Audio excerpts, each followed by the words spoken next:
वक्त किसी का इंतजार नहीं करता, घड़ी की सुइयां कभी नहीं रुकती। जो वक्त से फायदा उठा लेता है वक्त उसके काम आ जाता है, और जो वक्त की कदर नहीं करता वक्त उससे कोसों पीछे छोड़कर आगे निकल जाता है। वक्त एक अजीम दौलत है, वही शख्स दुनिया में इज्जत और सरवत हासिल कर सकता है। जो वक्त से फायदा उठाता है उसकी कदर करता है और उसे ज़ाया नहीं करता।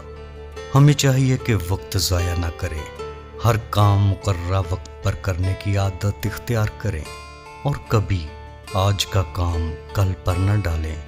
यही पाबंदी वक्त है।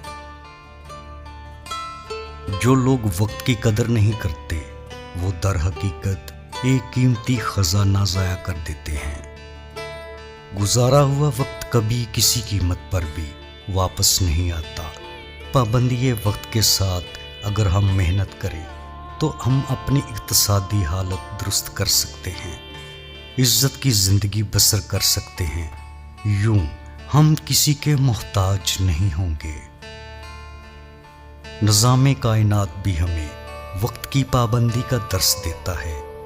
हर मौसम अपने मुकर्ररा वक्त पर बदलता है। दिन रात मुकर्ररा वक्त के पाबंद होते हैं। चांद सूरज एक मुकर्ररा वक्त और मुकर्ररा निज़ाम के तहत तुलू और गुरूब होते हैं।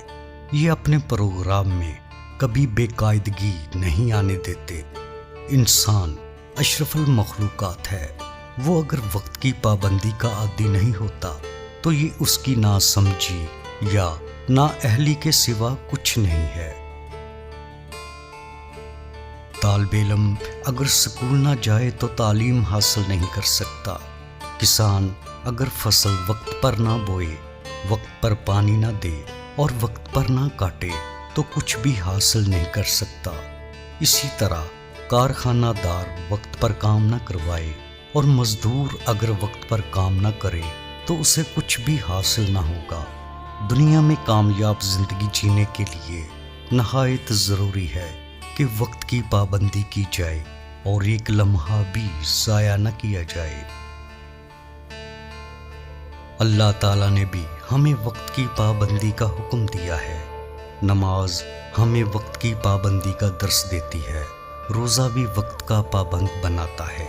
वक्त पर सहरी खाना पड़ती है, वक्त पर इफ्तार करना पड़ता है। अगर सहरी देर से की जाए और इफ्तारी वक्त से पहले या बाद में की जाए तो रोज़े का सवाब जाता रहता है और सारे दिन की मेहनत रायगां जाती है। असल में रुपया पैसा दौलत नहीं बल्कि वक्त ही दौलत है, क्योंकि दौलत वक्त की मोहताज है। वक्त से ज़रा सी गफलत बरतेंगे तो दौलत भी इंसान से दूर हो जाती है और इंसान कलाश हो जाता है। चुनांचे ज़रूरी है कि वक्त की कदर की जाए और लापरवाह होकर वक्त ज़ाया न किया जाए।